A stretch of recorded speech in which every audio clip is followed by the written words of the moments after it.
Hey, what's going on, guys? I wanted to come in real quick and tell you about a story that I just saw.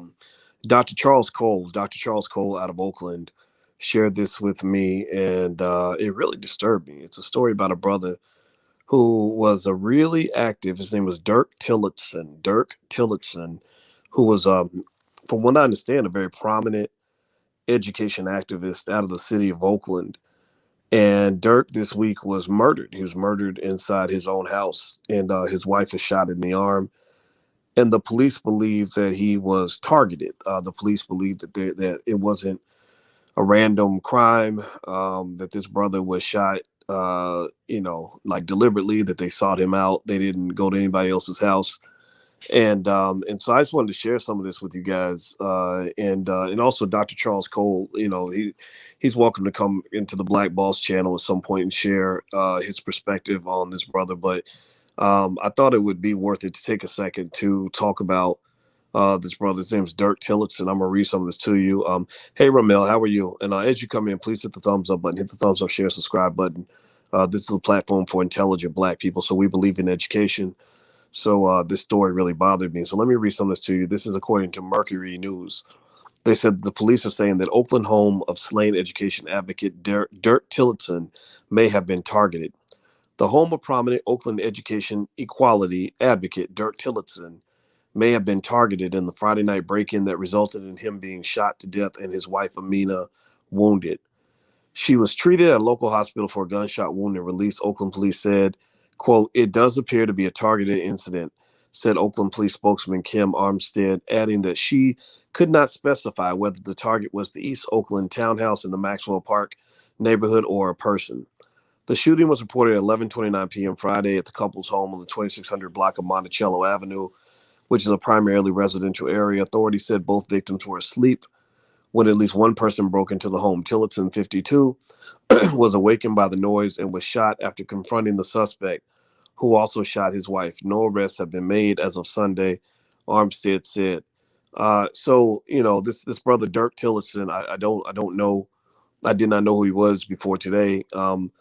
Thanks to Dr. Charles Cole out of Oakland, he shared his information.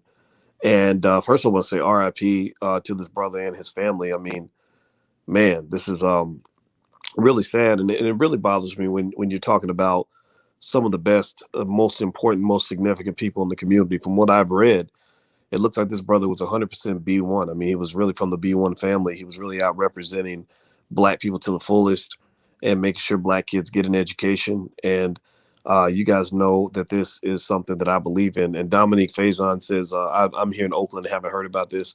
Well, and I think that's good. And part of the reason I took the time, I was literally about to lay down and go to sleep for a minute, but I took the time to talk to you guys about it because I want to make sure that people hear his name. So his name is Dirk, Dirk. So everybody type Dirk in the chat so that he can hear us from the afterlife. We'll invite him into the room so we can. I'm gonna read a little bit more of this article. And everybody type Dirk in the chat. Let's say his brother's name. Let's give him the respect he deserves. It's better to give your educators and your community activists their flowers while they're alive. But since that, let's just give him his flowers right now. Type Dirk, thank you for doing that. And this is important. And the reason it's important for us to properly show this respect and to memorialize his brothers because we got too many of our people that are so quick to celebrate entertainers. If Dirk was a rapper, even a destructive rapper, his murder would have been front page news.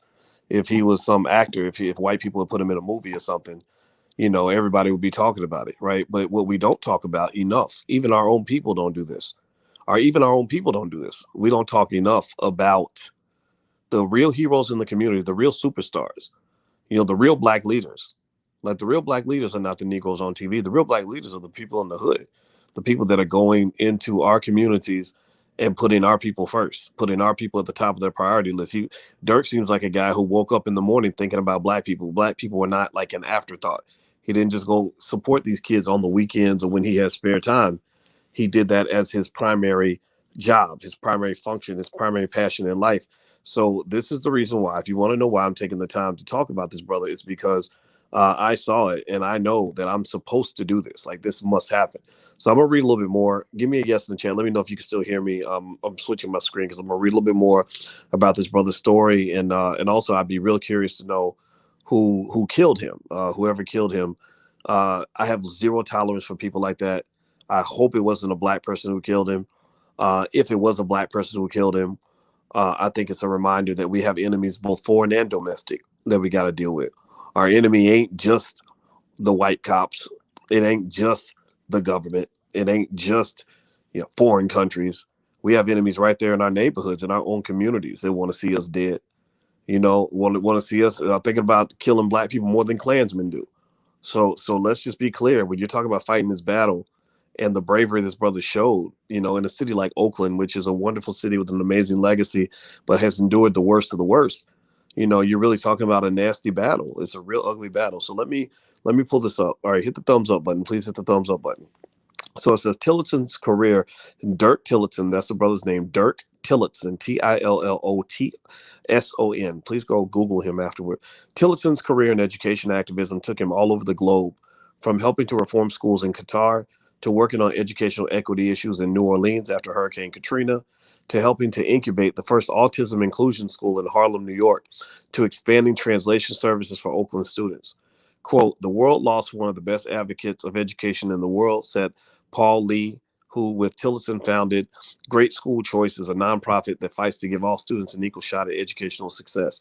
Even though he never tooted his own horn, that's what we lost last night. Tillotson graduated from UC Berkeley's law school Bolt Hall and passed the California State Bar to become a lawyer, but was not practicing law at the time of his death, according to the Bar Association. Tillotson wrote several op-ed articles for this news organization, and I guess the news organization is Mercury News, which is very well known. He's in one 2015 article, he celebrated a new contract for Oakland Unified School District teachers, but added that, quote, Oakland still has a ton of work to do in delivering quality education equitably. The city, he wrote, had a long way to go to close achievement gaps for low income and students of color. He called for a, quote, multi-year sustained focus on our most challenged schools and an improved, more equitable enrollment system to help match our most challenged students with the best school options. On his blog, Tillotson wrote, I have been called the patron saint of lost causes, the guy who will help do things when others won't or think it's too risky. So here's the deal. So this is what I'm picking up, right? I'm learning about this brother today. I'm picking up the fact that he was a person that took risks for what he believed in. He was a guy that did the things other people would not do. He cared about other people who, were typically forgotten in our society. And you need brothers like that. You need those brothers out there, those guys that are going to pick up the lost kids and have their back, because maybe their parents are on drugs or whatever. You need those guys that are going to protect the community when nobody else will. So, a lot of y'all know a Dirk Tillotson somewhere in your community, somewhere in your family, who's kind of toiling along and feels like it's a thankless job. Some of y'all are in this room. I'm sure some of y'all in here have loved black kids and gone to bat. Some of y'all might be the teachers that buy school supplies for the kids in class, and they ain't even your kids. Their mama and their daddy's supposed to be buying the school supplies, but you buying it. And I understand that. I understand. I remember being a track coach in the hood in my hometown of Louisville, Kentucky. The team was called the West Side Track Club. And some of the kids didn't have a ride home, or didn't have anything to eat. Or we go on a trip and they wouldn't have a change of clothes. So we'd be going to Walmart buying clothes, or I'd be driving kids home after practice. You know what I mean? Like, I feel like in our community, because of what we've gone through, particularly when you think about places like Oakland, which from what I understand was one of like the literal ground zeros of the creation of things like crack cocaine. um, you have a whole generation of young people that just got lost, had no advocates, no protection, no nothing. And so people like this brother represent the very best of Oakland. Oakland's a beautiful city. I've gone there many, many times. I cannot wait to go back. I remember they had a really great barbecue spot. I forgot what it was called, but I'm gonna take my wife there when I go back. And so when you talk about a place like Oakland, you see the very, very best that black people have to offer. And then sometimes, to be quite honest, you see the very, very worst that black people have to offer, right? You see kind of a clash of everything, right? Everything from some of the most extraordinary activists ever to some of the scariest people that might be out there too. The brilliance of things like Bay Area hip hop, like with Spice One and E40 and Too Short and all that creativity, to Sugar T and all of that, all the way down to some of the greatest challenges in our society, like maybe I don't know, some of the stuff that's going on with the gentrification issues and the other things happening in our communities, right? Drugs, what drugs have done, right? So ultimately, this brother, he's very impressive, and I wanted to share this with you. I appreciate you joining me and taking the time to memorialize this brother. I know that on this platform, on Your Black World TV, we have, I think we hit about 128 million views. So between platforms, actually, we're probably at 250 million by now. And so I wanted to get on the platform, take a second to talk about this brother, let everybody know his name. And I know I got friends in Oaktown, and I know they're going to hear this video. And I want you to know that you have a hero in your community. And I want to just lend my name, my support, to say that that I hope you will memorialize this brother in the way that he deserves. I also hope you'll find the sons of bitches, the motherfuckers who did this, excuse my French, because I think as a community, we should have zero tolerance, zero tolerance, zero tolerance for the people who are blocking progress, zero tolerance for the people who are undermining those who are trying to do good, zero tolerance for the people who are assassinating the angels of the community, the guardians of the community. Remember, Black people, the white man ain't your only enemy. You got a lot of sick people out here, and you got enemies all over, both foreign and domestic. And your job is to protect your people from all enemies, no matter what they look like. So God bless his brother and his family. I hope Dirk is his name, Dirk Tillotson. Dirk Tillotson, Tillotson, if I'm not mistaken. Look him up. And shout out again to Dr. Charles Cole, smart young brother. He's actually, I think, lived in Chicago for a while. I think he's out in Oakland now. He shared this story, and that's all there is to it. So anyway, guys, I'm about to get out of here. Don't forget the All Black National Convention is coming up the weekend of October 29th through November 1st. We're meeting in Orlando, and this is where we're going to get the real leaders in the community together to make plans for the community. And so I hope you'll join us at the convention this year. The URL's on the screen, allblacknationalconvention.com. Hit the thumbs up button on your way out of here, and I'll see you guys soon. Take care. Be good. Peace.